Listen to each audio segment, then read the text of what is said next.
여러분들이 지금 시험 잡히신 분들도 계실 거고요. 이제 막 초읽기 들어가신 분들도 계실 거고, 오래전부터 준비하셨지만 목표 등급이 잘 안 나오셔서 어떤 방법으로 접근을 해야 되는지 좀 막막해 하시는 분들도 계시는 걸로 알고 있어서 네, 오늘은 이렇게 주제를 한번 잡아봤습니다. 2022년 새해를 맞이해서 새해를 맞이한 지 조금 되긴 했지만 심기일전 학습계획법. 오늘은 이제 영어로 텍스트를 제가 많이 안 가지고 왔어요, 일부러요. 답변을 보여드리는 시간이 아니기 때문에 어떻게 하면 좋을지 서로 자유롭게 여러분들 이야기도 공유를 해주시고요. 내가 여태까지 공부했던 방향에 대해서 피드백이나 점검을 받고 싶으신 분들도 자유롭게 올려주시면요. 제가 확인하는 대로 바로 피드백 드리도록 할게요. 오늘은 실시간으로요. 자, 그런데 이제 마냥 질문을 제가 기다릴 수는 없기 때문에 그럼 너무 루즈 타임이 길어져서 학습법에 대한 절차나 간단한 학습 팁들을 제가 미리 좀 적어 놓긴 했거든요. 그래서 이런 것들을 이야기해보면서 순서대로 여러분들 질문이나 이야기들 좀 공유 받아보겠습니다. 자, 첫 번째로 제가 1순위로 생각하는 거는요. 연관도가 높은 주제들끼리 묶어서 공통 소재를 파악하는 부분이에요. 대부분 교재들이 다 있으실 텐데 교재가 없으신 분들은 뭔가 베이스가 될 만한 수험서가 하나 정도는 있으셔야 되겠죠? 꼭 제 책을 사세요라고 강요하는 건 아니지만 어쨌든 뭔가 베이스가 있어야 되기 때문에 문제가 어떤 식으로 출제되는지도 여러분들이 한눈에 익히실 수 있는 목차를 보시면서 저희 교재가 있다면 미리 저희가 묶어놓은 부분들이 있을 거예요. 예를 들면 집과 가구는 항상 같이 다녀야 되죠. 어떻게 보면 집은 선택형이고 가구는 공통형이라서 큰 연관성이 없어 보이지만 답변 소재가 많이 겹치지 않아요. 집을 묘사하다 보면은 필연적으로 가구를 묘사할 수밖에 없는 상황이 되기 때문에 이런 것들을 미리 잘 로드맵을 짜놓으시는 게 좋다라는 얘기겠죠? 바로 스크립트에 진입하기에 앞서서 집이랑 가구뿐만 아니라 이런 주제들이 꽤 여러 개 있죠. 예를 들어 컨텐츠에 관련된 아니면 본인의 여가 생활에 대한 습관을 얘기해야 되는 영화 시청하기, 그다음에 음악 청취하기, 그다음에 또 TV랑 영화는 또 짝꿍이니까요. 그래서 이런 것들이 여러 가지가 있는데 아직 이 부분에 대한 로드맵이 짜여 있지 않으신 분들은 꼭 오늘 당장 급하지 않으신 분들은 내일부터라도 당장 실행에 옮겨주실 것을 강추드리는 부분입니다. 목차를 또 잠깐 보여드릴게요. 혹시 없으신 분들을 위해서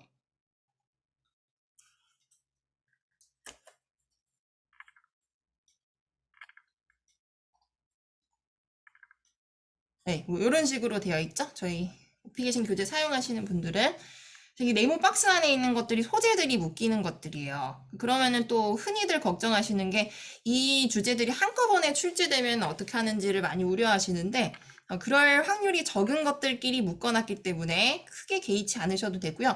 혹시 한 시험에 두 개가 유사한 주제가 같이 나온다라는 전제 하에 또 답변을 여러 가지를 또 구성을 해놨기 때문에 이런 부분에 대해서도 크게 여러분들이 미리 염려하셔야 되는 부분은 아니라고 말씀드릴 수 있습니다. 뭐 여행 쪽도요. 국내 여행, 해외 여행이 같이 나오는 경우도 좀 드물긴 한데 있기는 하죠. 하지만 여행 관련된 에피소드가 하나밖에 없는 건 아니기 때문에 이것도 뭐 여러 가지 저희가 교재 속에 풀을 만들어 놨죠. 그 중에서 여러분들이 선택지를 갖고 쓰실 수 있도록 여러 가지를. 그다음에 오른쪽에 있는 이 보충 강의라고 되어 있는 부분들은 최소한 질문 정도는 파악하시고 어떤 키워드로 집약적으로 답변하실지 그 정도의 로드맵만 정해 가셔도 충분하신 주제들이에요. 워낙에 이제 빈출도가 낮은 주제들이기 때문에 그 안에서만 정리를 하시고 이 중에서도 여기 여행 쪽과 묶이는 것들이 꽤 있죠. 혹은 본인이 평상시에 하는 여가 활동 관련된 것들. 예를 들어 자유시간. 얘는 뭐 어디에 끼워 맞춰도 사실 논리적으로 큰 비약이 없고요. 그다음에 뭐 가족 친구랑 뭐 하냐 아니면은 뭐 했냐라고 경험 물어보는 것들이 많기 때문에 뭐 집에서 보내는 휴가나 모임이나 여행 쪽으로 가도 괜찮고요. 아니 뭐 집에서 있었던 추억으로 가도 무방하겠죠. 뭐 휴일 이런 것도요. 지금 요 세 개의 주제는 다 일맥상통하는 주제들이잖아요. 소재들이요. 자유시간, 가족, 친구, 휴일. 소중한 사람들과 평상시에 어떤 시간을 보내느냐를 묻는 질문들이 압도적으로 많기 때문에 기존에 미리 학습을 해놓으셨던 주력 주제들의 답변을 좀 잘 활용하실 것을 추천을 드리는 바예요. 따로 대비를 하시지 않고요. 근데 좀 특수한 주제들은 어휘 같은 걸 따로 보셔야 되는 거 아시죠? 예약이라든지 특히 이거 은행이라든지 그다음에 패션은 또 쇼핑이랑 반 이상은 묶이기 때문에 괜찮아요. 날씨, 그다음 교통. 네, 요 네 개는 좀 어휘의 특수성이 필요한 주제들이다 보니까 단어 위주로 많이 외우실 것을 좀 추천을 드릴게요. 답변을 통으로 따로 준비를 하시기보다는요. 자, 그래서 이게 첫 번째 스텝이고요. 지금 이 1번은 이미 돼 있으신 분들은 많으실 거예요. 강의를 들으셨던 분들은 OT 때 하도 강조했던 부분이라서 안 돼 있으신 분들은 꼭 제일 먼저 1순위로 미리 해두시라고 제가 아까부터 강조드리고 있죠. 그다음에 두 번째는 주제별 문제 유형과 순서를 파악하라고 되어 있습니다. 이거는 제가 개인적으로 추천하는 방법이고요.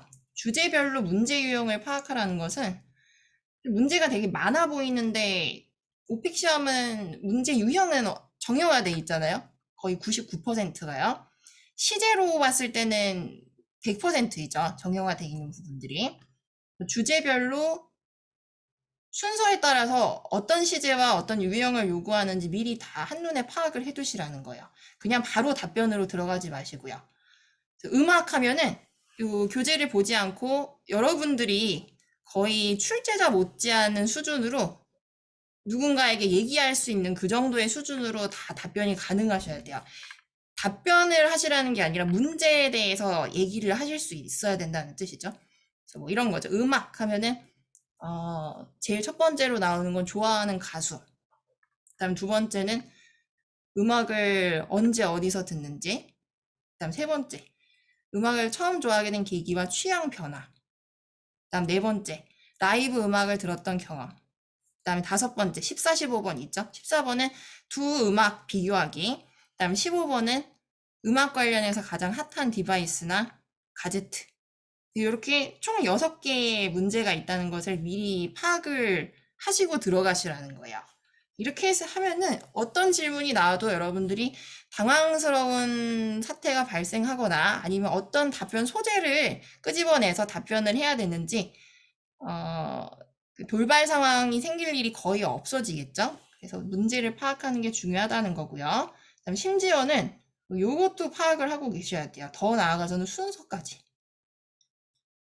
물론 모든 주제에 대해서 다 순서를 외우는 거는 좀 상당한 시간이 필요한 일이죠. 저야 뭐 몇 년 동안 봐왔기도 하고 시험도 자주 보고요. 그다음 교재를 제가 집필하는 사람이기 때문에 이거를 다 알고 있는 게 일이 아닌데 여러분들이 이걸 갑자기 외우기에는 좀 힘드실 수는 있어요. 근데 아까도 얘기했지만 문제 자체가 정형화되어 있다 보니까 특정 주제들, 특히 이제 빈출도가 높은 것들 있죠. 저희가 강의에서 뽑아드리는 것들.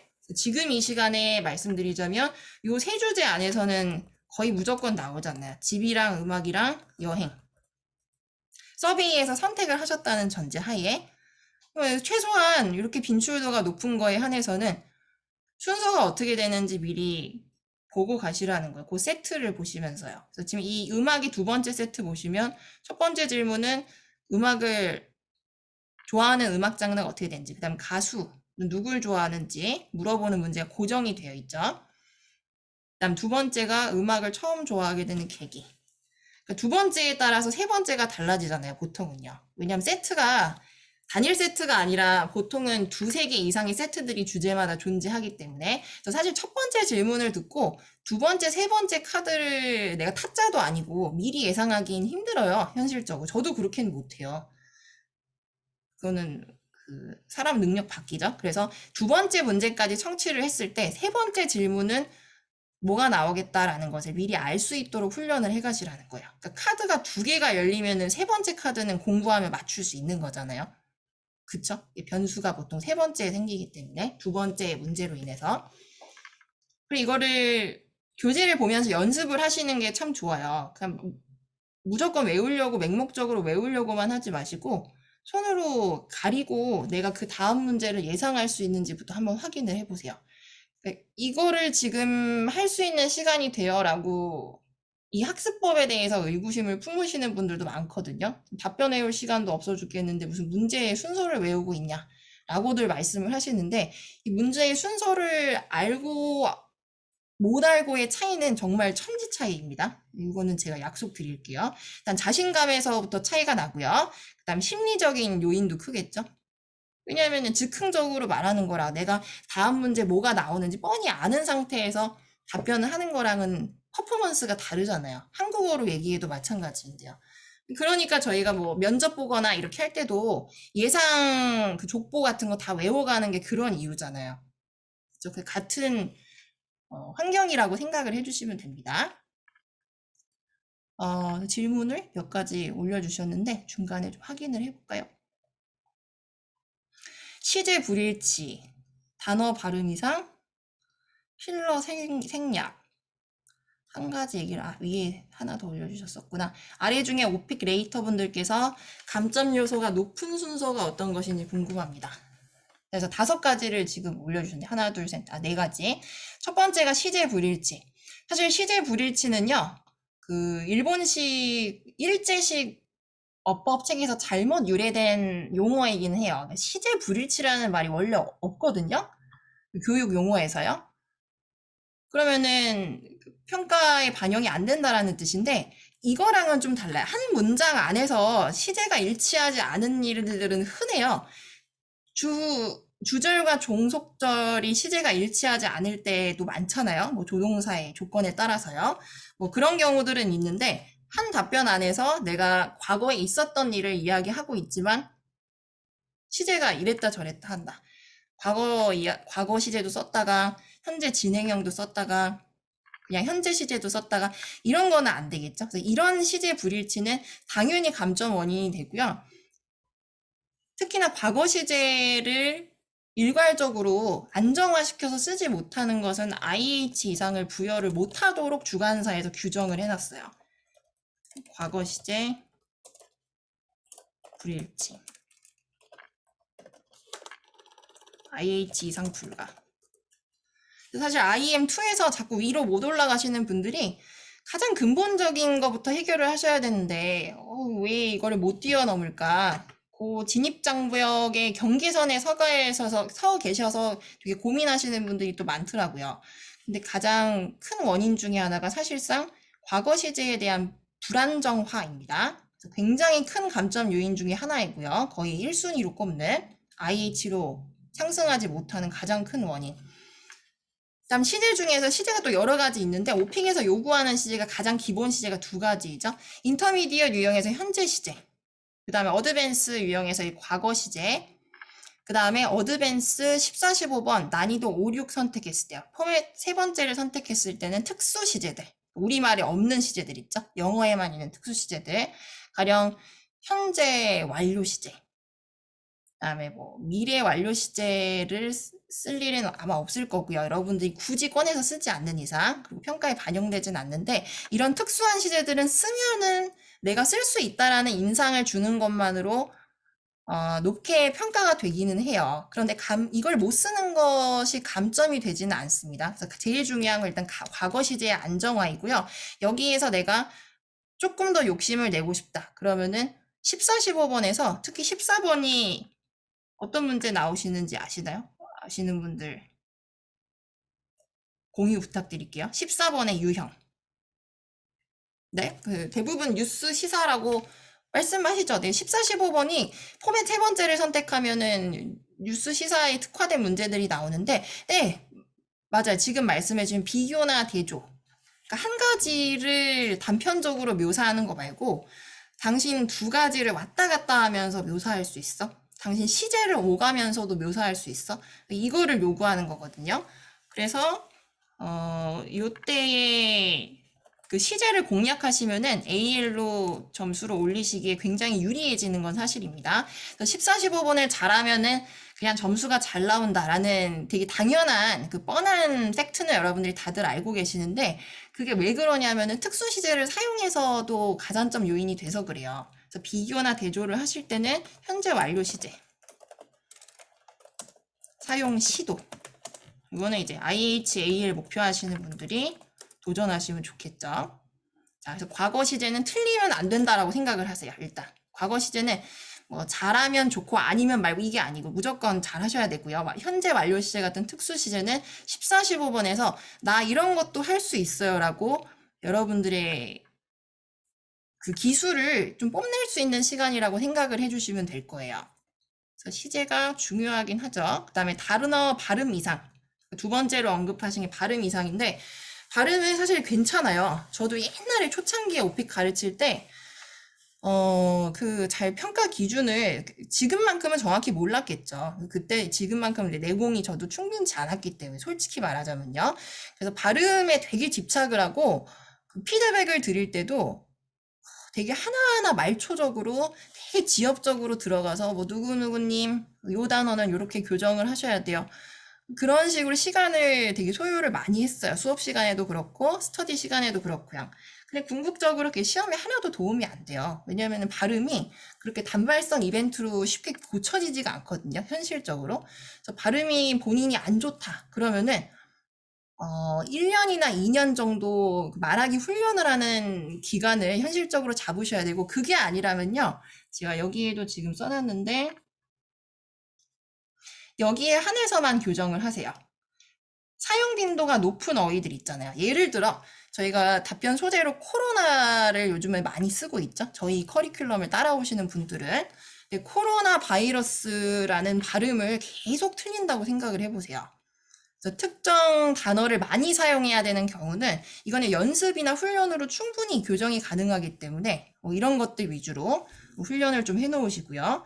그리고 조금 더 욕심을 낸다면은 개인적으로 취약한 특정 음가들이 있어요. 제가 보니까 그냥 발음이 안 좋으신 분들은 없거든요. 근데 누구는 어떤 거를 못하고 누구는 어떤 거를 다르게 발음하고 이런 게 개개인마다 다 특징과 특색이 다르시더라고요. 예를 들어 어떤 분은 L과 R을 구분을 못하세요. 이런 분들 들어보신 적 있죠? 이게 웃을 일이 아니고요. 요거는 좀 훈련을 하셔야 되는 게 우리말에서 비슷한 음가들이 또 있잖아요. 예를 들어 니은과 굳이 따지자면 뭐가 있을까? 뭐 니은과 리을? 아니 뭐 비읍과 피읍? 이거를 구분 못하는 거랑 똑같은 거예요. 뭐 보도라고 해야 되는데 포도라고 하면 완전 다른 단어가 되잖아요. 원어민들 귀에도 똑같이 들리거든요.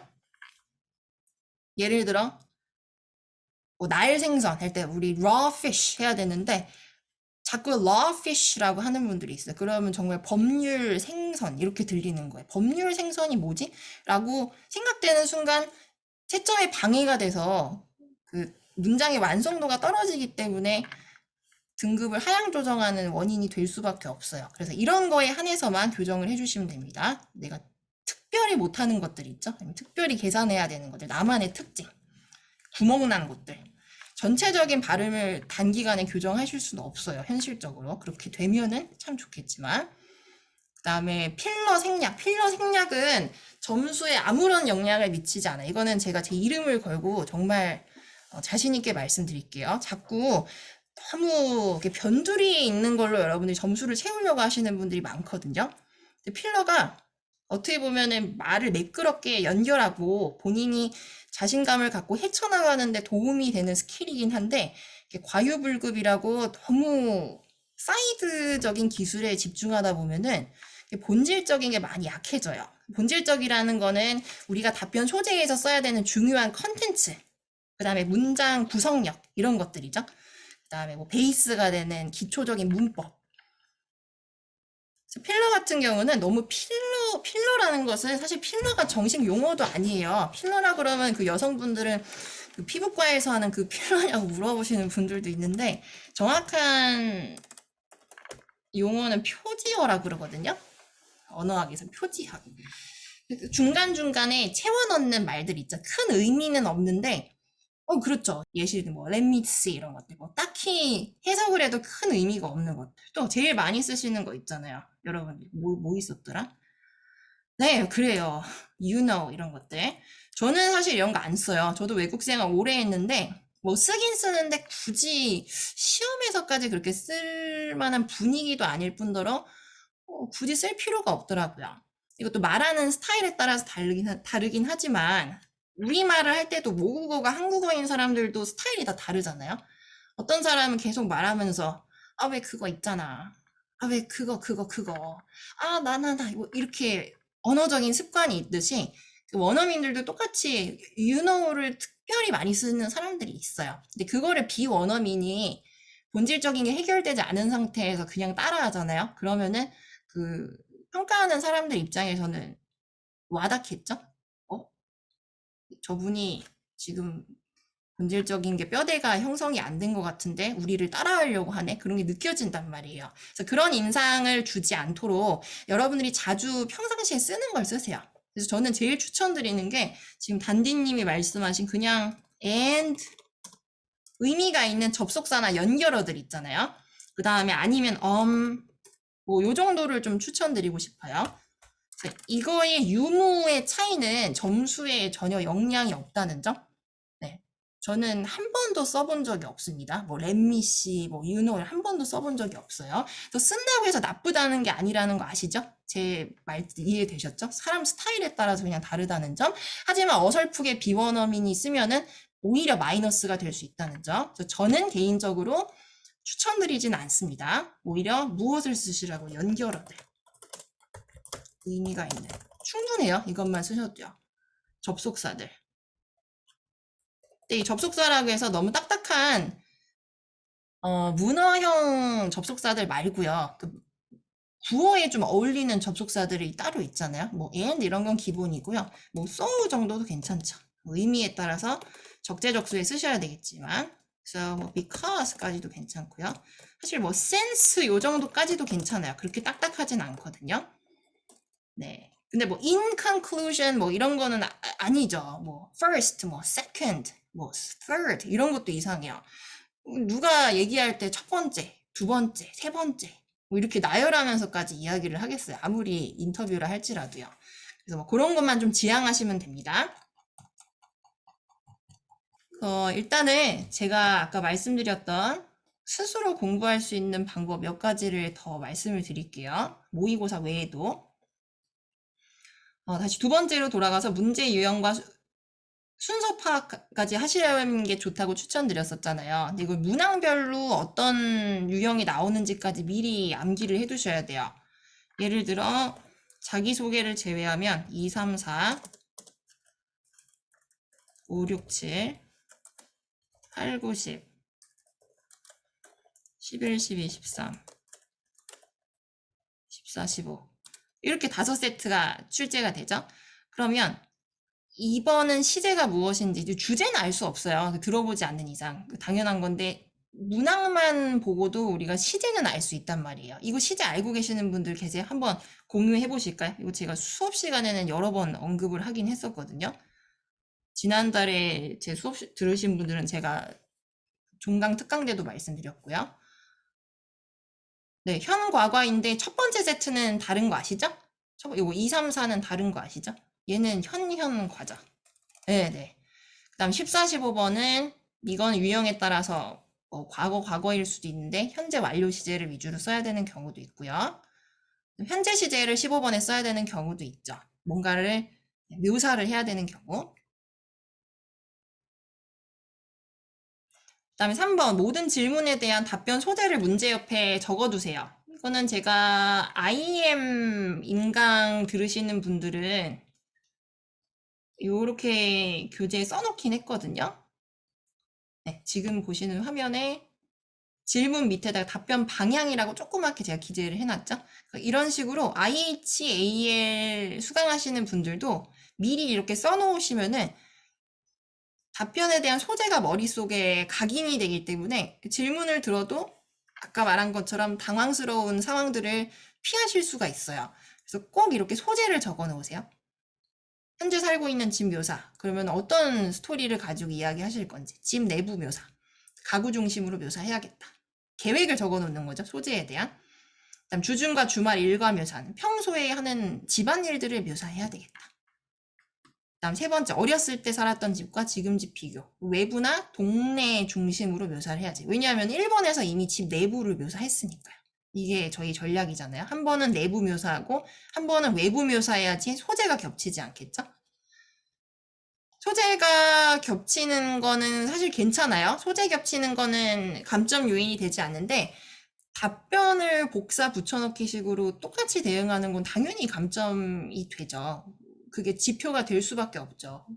왜냐면 한 사람이 일괄적으로 여러분들 모든 음성을 듣고 한꺼번에 총괄적으로 평가하는 방식인데 한 답변을 두 번이나 사용해서 대응한다라는 것은 본인이 갖고 있는 몇 가지 답변 외에는 대응할 수 있는 즉흥적인 능력이 없다라는 것을 스스로 방증하는 꼴밖에 안 돼요. 그래서 똑같은 답변은 어떻게 각색을 하시던지 아니면 요약을 하시던지 아니면 순서라도 재구성을 하셔서 말씀을 해주셔야 됩니다. 반드시요. 소재가 겹치는 건 괜찮지만 문장이 똑같은 건 안 된다. 그래서 이게 오래 걸릴 것 같죠? 근데 제가 이거 직접 해봤잖아요. 저는 물론 이제 타이핑이라서 조금 더 빠르긴 한데 하루도 안 걸려요. 이렇게 하면요. 바로바로 생각나는 거 적으시면 여기 생각 안 나시면 앞에 뒤에 교재랑 스크립트랑 비교하면서 적으셔도 괜찮고요. 그리고 하루 종일 기억 안 나는데 생각하고 있을 수는 없으니까요. 미리미리 적어 놓으시면은 나중에 문제만 보고도 아, 이렇게 답변하면 됐었지? 한눈에 보는데도 도움이 많이 됩니다. 나중에 총정리 하실 때. 안 그러면 자꾸 책 넘기셔야 되잖아요. 왔다 갔다 하시면서.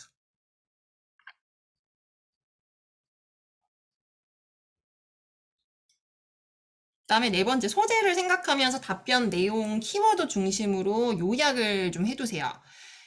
이 방법도 제가 옛날부터 강의 들으셨던 분들을 많이 추천드렸던 방법인데 그 포스트잇이나 저희 교재가 빈 공간이 많이는 없잖아요. 스크립트가 워낙 빽빽하다 보니까 특히 상위 레벨 교재로 갈수록 그래서 작은 포스트잇이나 아니면 수기로 적는 게 좀 힘드신 분들은 컴퓨터로 적으시는 분들도 많이 봤어요. 아예 수업 시간에 노트북을 들고 오시는 분들도 있더라고요. 아이패드나. 그래서 문제마다 어떤 스토리로 이야기를 할 건지 수업 시간에 제가 이런 단어를 써야지만 점수 상승 요인이 돼요라고 특별히 부각시킨 단어들이 있을 거예요. 있겠죠, 분명히요. 답변마다. 그래서 그 키워드를 중심으로 한국어로 한 3-4줄 정도만 요약을 해 놓으세요. 중심을 세워두는 거죠. 그 답변의 중추 역할을 하는 문장들을요. 시간이 부족하면요, 심화 문제라도요. 심화 문제라고 하면은 ADB, 변별력이 높은 어드밴스 유형. 14, 15번 당연히 필수고요. 자, 이렇게 요약을 해두시고요. 그 요약해둔 거를 보시면서 그 필기하면서 뿌듯해 하시라는 게 아니에요. 내가 이만큼 정리했지. 이게 정리하는 게 중요한 시험은 아니잖아요. 말하기 시험인데. 말하기 훈련이 중요한 거죠. 정리를 해놓으신 다음에 그 포스트잇이나 아니면 컴퓨터의 파일에 요약해놓은 그 본을 가지고 단어를 나열하는 연습을 하시면 돼요. 본격적으로. 수업 시간에 제가 중요하다고 말씀드린 것들.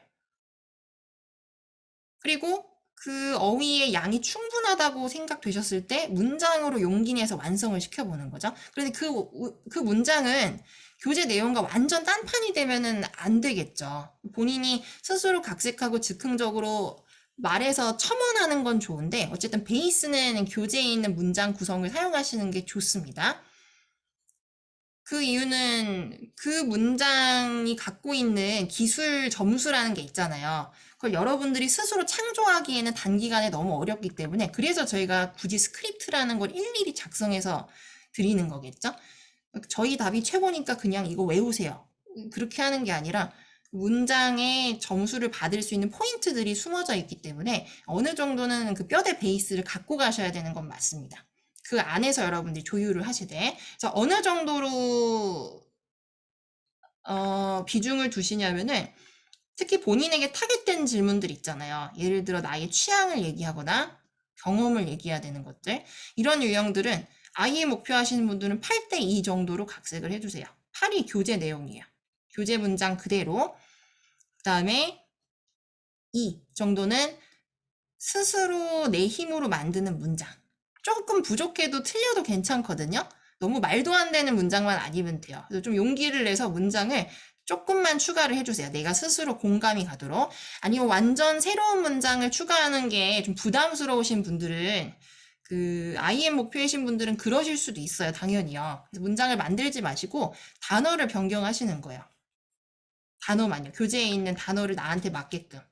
나는 비욘세를 안 좋아해요. 그럼 왜 비욘세를 좋아한다고 얘기할 필요 없잖아요. 가수 이름 바꾸시고 가수 특징 바꾸시고 여자 대신 남자라고 바꾸고 뭐 그런 거는 할 수 있는 부분들이죠. 굳이 영어 실력이 엄청나지 않더라도요. 그다음 IH 목표하신 분은 비중을 조금 늘려주세요. 7대3. 본인이 일단 공감이 안 되면요. 그 발화 스타일이 자연스럽게 구현 자체가 안 돼요. 저도 뭔가를 암기해서 얘기하면은 저도 그렇거든요. 저도 프리스타일로 제 이야기를 섞어서 하는 게 훨씬 편해요. 그래서 여러분들도 내가 영어를 스스로 조금 구사할 수 있는 정도의 수준이에요. 하신다면 용기를 내셔서 문장을 조금 추가하실 것을 추천드립니다. 좀 적극적으로요. 그다음에 AL 목표하신 분들은 5대5 내지는 6대4. 내 이야기를 많이 첨가를 하세요. 중간중간. 단어도 많이 손을 보시고요. 그 다음에 10번째, 제일 중요한 부분인데 통암기에도 손해가 없는 부분들. 예를 들어 범용성이 높은 답변들 몇 가지 정해져 있잖아요. 3가지. 여러분들이 한번 얘기해 보실까요? 뭐 답이 있는 건 아니에요. 여러분들이 다른 데서 뭐 수강하셨거나 아니면 따로 별도로 준비하신 게 있다면은 각자 생각하시는 게 다를 수 있는데 나는 요 답변들을 여기저기 접목해서 쓸 수 있는 어떤 무기로 삼고 있어요. 하는 계획이 있으신 분들 한번 공유해 보세요. 해주세요. 채팅창에. 네, it has become a lot better in quality than it. 네, 뭐 이런 거 이제 관용구이죠. 관용구는 제가 조금 이따 다시 말씀드릴 건데, 이런 거는 답변의 소재라기보다는 이 문장 자체가 14번 유형에서 굉장히 적용하기 좋은 유형이잖아요. 왜냐하면 지금 드림 파트너님께서 말씀하신 문장의 뜻이 과거에 비해서 그것이 훨씬 더 좋아졌다라는 뜻인데 14번 유형은 대부분 비교나 대조 유형이기 때문에 뭘 비교할 때 대부분 좋아졌다, 뭔가 발전했다라고 얘기할 가능성이 굉장히 높아요. 그래서 이 유형에 맞게끔 쓸 수 있는 좋은 관용구입니다. 범용성이 높은. 그런데 이런 관용구 말고요. 멘트 말고 소재 있잖아요. 소재. 예를 들어 여기 10번에 제가 써놓은 것처럼 코로나 관련 소재 이런 거 있죠. 코로나는 이제는 뭐 일상이 되었기 때문에 아무데나 적용해도 정말로 비약이 없는 것 같아요. 하물며 영화 주제에서도 최근에 영화 본 경험 얘기하세요? 저도 없어요. 영화관을 간 지가 한 몇 달 된 것 같아요. 코로나 때문에도 그렇고 겸사겸사 경험이 없다라고 말씀을 하시기에 되게 타당한 소재 중에 하나죠. 코로나가요. 음악 라이브 콘서트 경험도요. 무슨 라이브 콘서트예요. 라이브 콘서트는 지금 가족도 못 만나고 있는데 저는 라이브 콘서트를 최근에 갈 수가 없었습니다. 코로나 때문에. 그리고 거기서 멈추는 게 아니라 코로나 관련해서 우리 일상이 어떻게 변했는지 우리 일상에 미친 타격에 대해서 술술 풀어나가는 것이 저희 커리큘럼의 또 전략 중에 하나였잖아요. 그래서 이런 식으로 웬만한 경험 답변들은 거의 70% 이상이 대응이 가능합니다. 70%가 뭐예요? 거의 90%. 이런 식의 소재를 얘기하는 거예요. 요거 하나만 있으면 웬만한 유형은 다 커버가 된다. 이런 소재가 몇 개는 있으셔야 되거든요. 주제가 어떻게 나올지 우리가 미리 예상을 못하기 때문에 물론 미리 사전에 문제는 다 보고 가지만 현장에 가면은 나한테 주어지는 문제가 뭔지는 그날 가봐야지 알 수 있는 거니까요. 그래서 이런 무소불위의 컨텐츠가 나한테 한 2~3개 정도는 준비가 돼 있어야지만 시험장에 가실 수 있습니다. 코로나 말고 여러분들이 기억을 못하실 수도 있으니 제가 적어 드릴게요. 외식 경험. 이거 아시는 분들 많죠? 외식 경험. 왜 외식 경험이 범용성이 좋을까요? 왜냐하면 어딜 가든 우리가 뭔가를 먹긴 하잖아요. 쇼핑 갔을 때 에피소드. 뭐 쇼핑했어요. 적당히 얘기한 다음에 식당으로 끌고 가는 거예요. 네, 그래요. 그 드림 파트너님 3번째 것도 말씀해 주셨는데 음식 때문에 괴로웠던 경험. 그게 뭐 대단히 응급실 가서 치료한 경험이 아니어도 됩니다. 뭐 집에서 아파서 누워있다라고 했을 수도 있고요. 소화제를 먹고 체한 것을 가라앉혔다라고 할 수도 있는 거고요. 뭐 누구는 회를 먹고 장염에 걸렸을 수도 있는 거고요. 뭐 누구는 위염에 걸렸을 수도 있겠죠. 그래서 이런 식으로 음식 관련된 소재들을 모든 주제 관련해서 엮으려고 미리 준비해 놓으시면 굉장히 편해지실 거예요. 그래서 음식을 다른 소재에 다른 주제에 엮는다면요. 음식 주제뿐만 아니라 음식이랑 음식점 주제가 따로 있긴 하잖아요. 근데 이 두 주제 말고도 뭐 호텔에서도 엮을 수 있죠. 호텔 가면은 뭐예요, 우리요? 잠만 자지 않잖아요. 먹으러 가는 그런 묘미도 있죠. 그다음 뭐 여행 두말할 거 없고요. 모임 모여서 뭐 하죠? 먹죠. 그다음 쇼핑, 그다음 자유시간, 그다음에 가족 친구, 그다음에 집에서의 가족과의 추억 등등. 뭐 집에서 보내는 휴가 또 마찬가지. 집에서 보내는 휴가 집 안에서 두문불출한다는 뜻 아니에요. 이거 제가 특강 때 여러 번 이것도 말씀드렸는데 혹시 안 들으신 분 계실까봐 집에 틀어박혀서 넷플릭스 봤다라는 얘기 꼭 안 하셔도 돼요. 넷플릭스 이야기가 TV 주제에서 저희가 준비를 많이 했기 때문에 뭐 그게 자신 있으시면 그걸로 대응하셔도 되는데 잠깐 앞에 나가서 가족들이랑 뭐 맛있는 거 드시고 오셨다는 얘기 하셔도 전혀 상관없습니다. 집에서라는 게 집 안을 내부를 얘기하는 게 아니고 어디 멀리 타지로 떠나지 않았을 때의 경험을 물어보는 거거든요. 그거는 그 질문의 뉘앙스만 들어도 알 수 있거든요.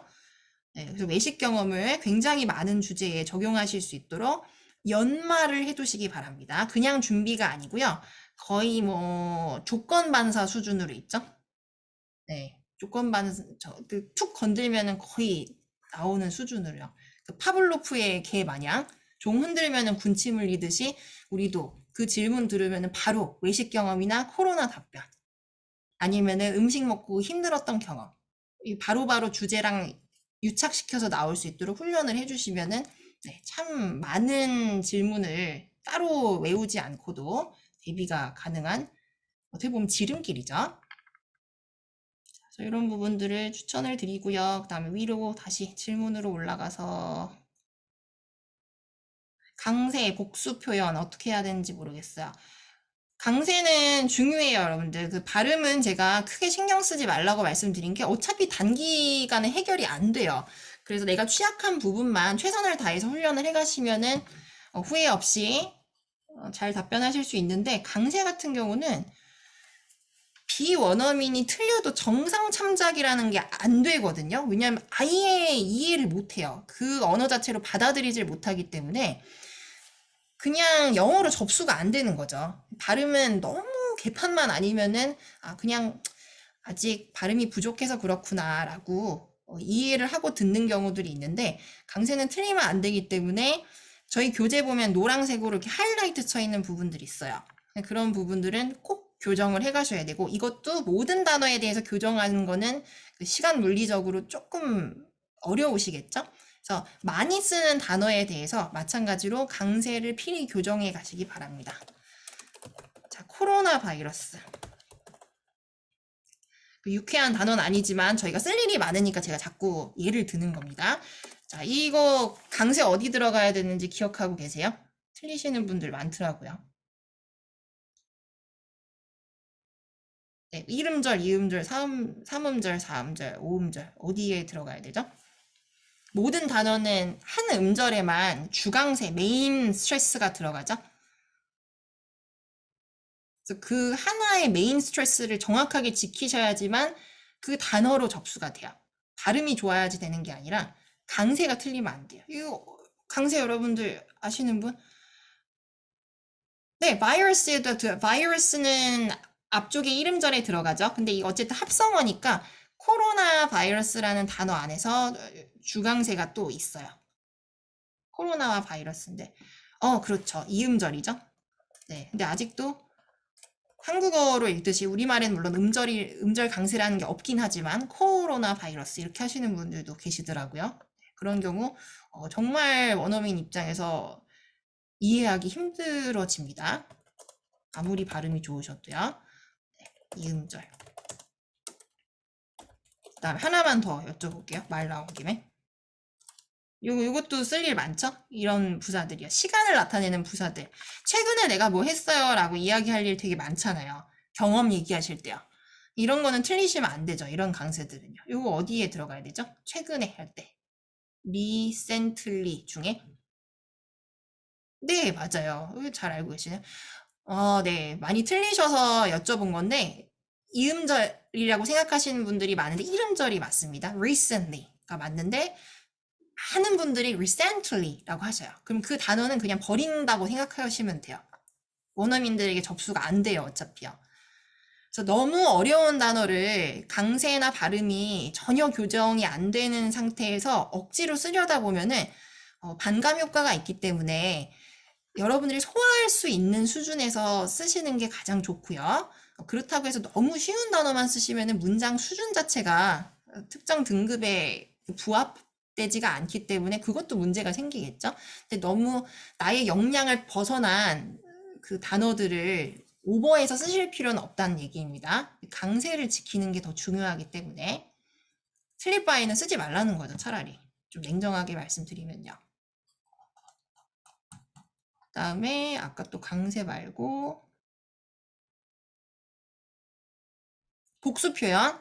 네, 자, 시제일치라는 말은 제가 엉터리라고 말씀드렸는데 수일치는 있어요. 수일치는 지키셔야 되는데 복수형을 써야 되는 거는 일단은 여러분들이 알고 계신 한 가지는 확실히 있으실 거예요. 여러 개를 얘기할 때. 근데 두 번째, 이게 안 되셔서 자꾸 삭감이 되시는 분들이 많아요. 두 번째는 일반화. 제 특강 앞에서 들으셨던 분들 이거 제가 많이 해보라고 그러지 않았었나요? 나는 바나나를 좋아합니다. 한번 문장으로 써보세요. 몇 분만. 나는 바나나를 좋아합니다. 네, 그렇죠. I love bananas가 돼야 되죠. 근데 이거 꼭 s를 안 붙이고 말하시는 분들이 많고요. 이게 이론적으로 알면서 가서는 잘 안 되는 경우들도 많죠. 그래서 연습을 하실 때 이런 것도 되게 추천드려요.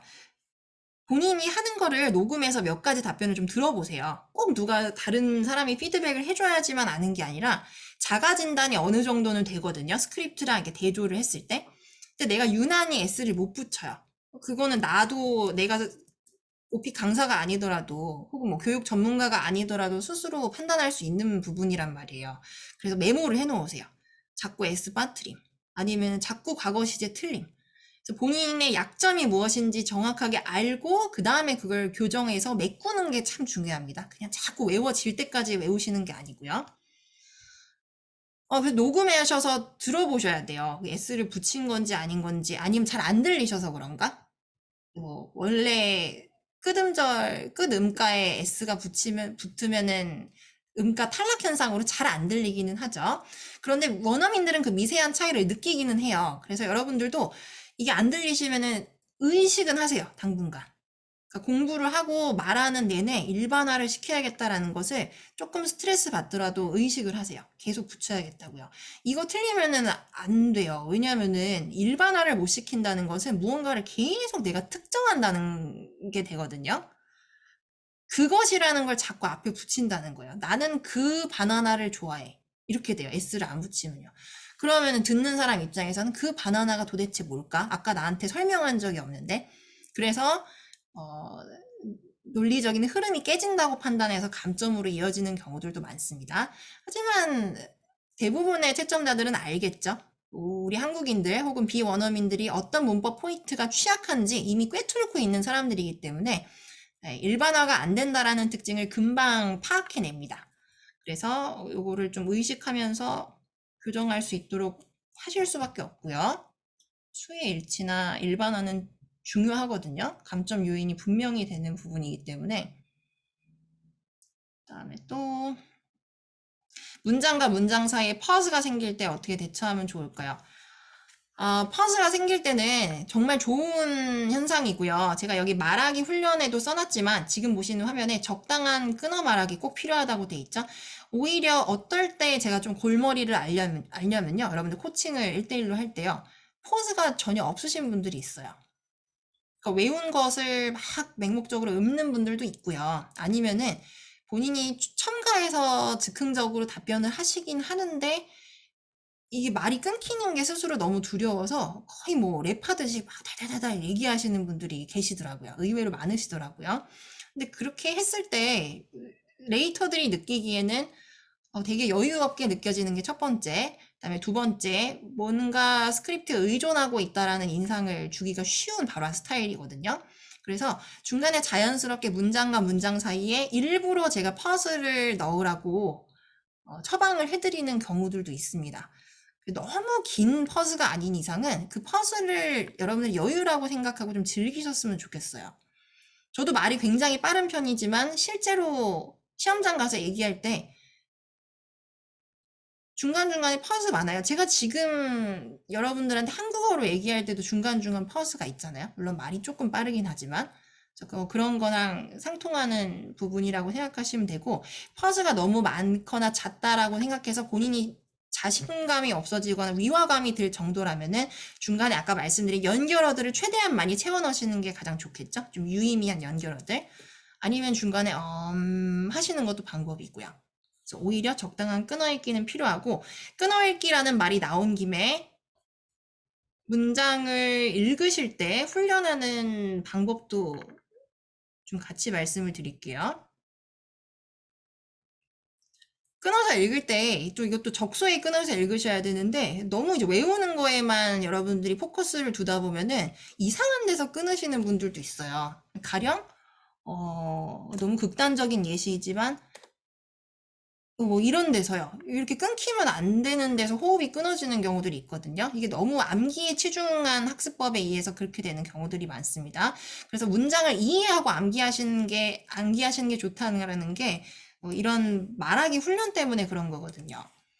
그래서 어디서 끊어야 되냐면 뭐 이런 연결어 사이사이. 그다음 I have not been to a movie recently due to the coronavirus.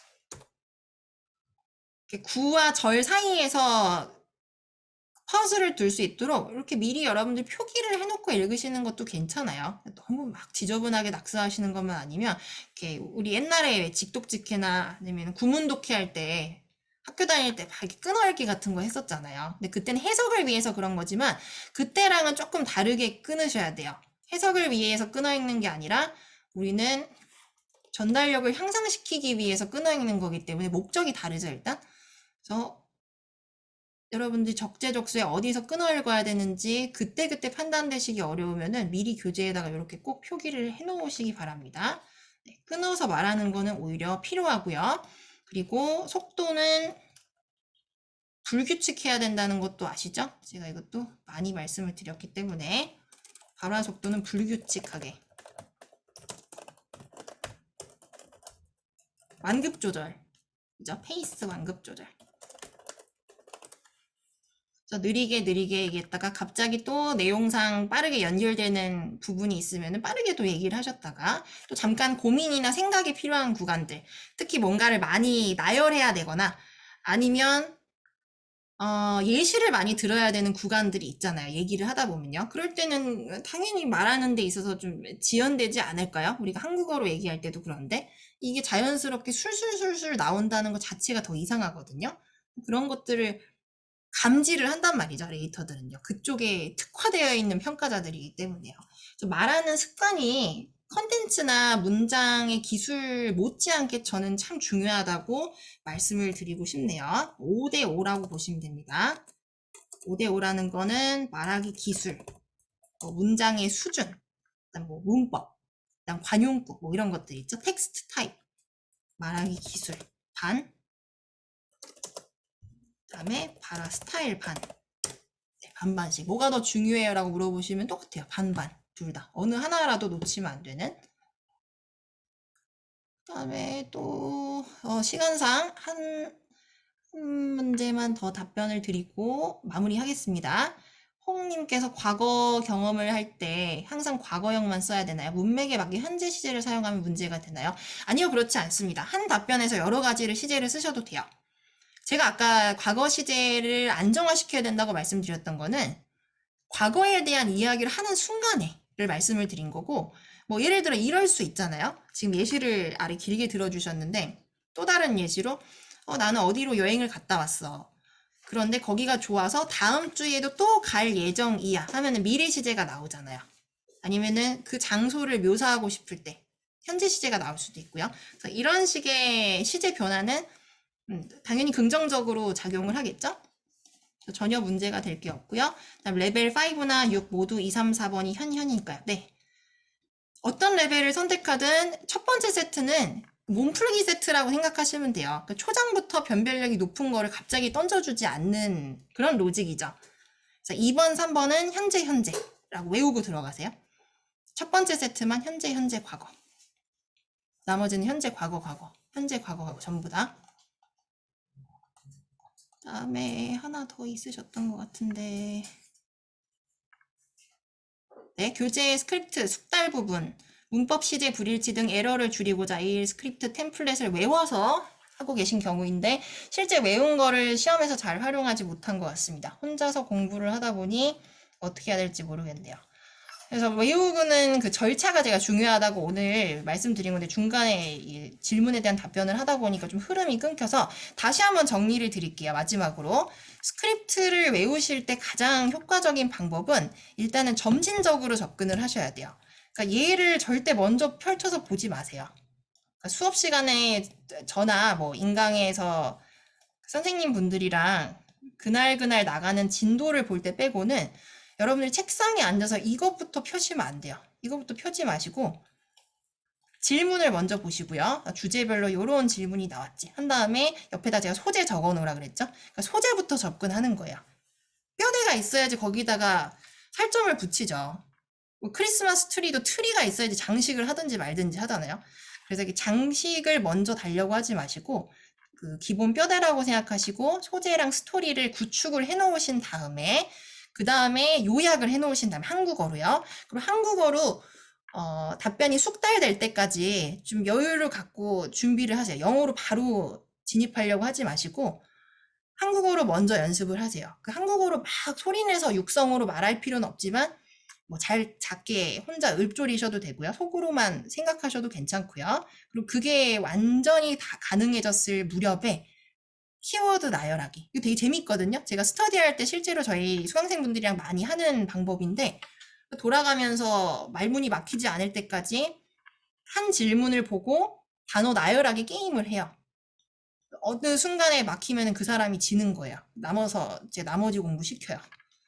뭐 이 문제를 보고 돌아가면서 한 단어씩 계속 얘기를 하는 거죠. 생각나는 키워드. 근데 뭐가 이제 반칙이냐? 대명사, 뭐 전치사 이런 거 쓰면 제가 반칙이라고 하고 명사, 동사, 형용사, 부사 점수 상승 포인트가 되는 연관도가 높은 단어들, 주제 연관도가 높은 단어들을 중심으로 나열하는 걸 연습하시면 정말 도움이 많이 됩니다. 그 단어를 기반으로 뼈대가 잡히거든요. 그래서 적어도 내가 답변에 대한 흐름을 잊어버리거나 이탈하는 경우들이 좀 적어진다는 거예요. 그 단어들에 대한 기본기가 확실하다면요. 그 다음에 그 단어를 가지고 문장으로 이제 연결하는 연습을 해주시고, 문장이 완성되면은 중간중간에 연결어들을 사용해서 또 용감하게 또 문단 구조를 말씀하시는 연습도 진행을 해주셔야 되겠죠? 문장과 문단은 또 다르거든요.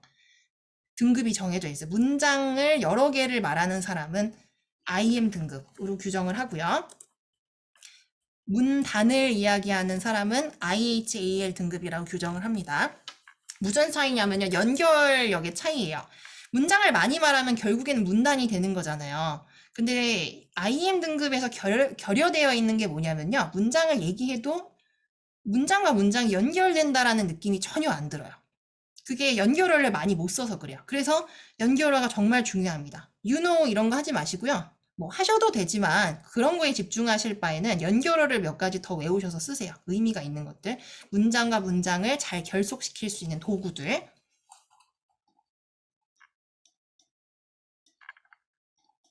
그다음에 MP3 여러분들 잘 활용하고 계시나요? MP3? MP3라고 하면 안 돼. MP3 사용하지도 않죠, 이제. 그 음성 파일을 잘 사용하고 계시나요? 음성 파일을 문제랑 답변 부분을 별도로 좀 활용을 해주세요.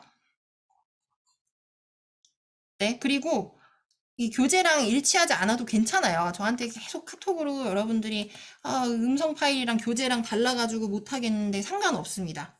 교재랑 일치하는 게 중요한 게 아니라 그 답변을 듣다 보면은 그 내용이 머릿속에 또 각인이 돼서 정말 도움이 많이 돼요. 우리가 BTS 노래를 반복적으로 듣다 보면 나도 모르게 잠꼬대 하듯이 나오잖아요. 그 효과랑 비슷해요. 아무리 외국어일지라도요. 일단 문제 부분은 문제를 듣고 본인이 모의고사식으로 답변하는 그 연습을 하시면은 참 좋아요. 이게 일부러 시간 내서 하셔도 괜찮지만 이 막간의 이동 시간이나 루즈 타임을 좀 잘 활용을 해보세요. 특히나 여러분 대부분 지금 학교 다니시거나 직장인이신 분들이 많은데 네, 그 중간중간 시간을 활용하시면 참 좋습니다. 이 음성 파일로 효과 보신 분들은 되게 많아요.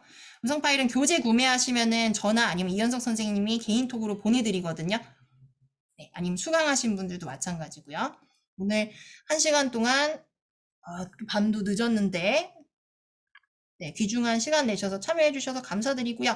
다음 달 특강에 또 뵙도록 하겠습니다. 유용한 컨텐츠 들고 찾아오도록 할게요. 수고 많으셨습니다.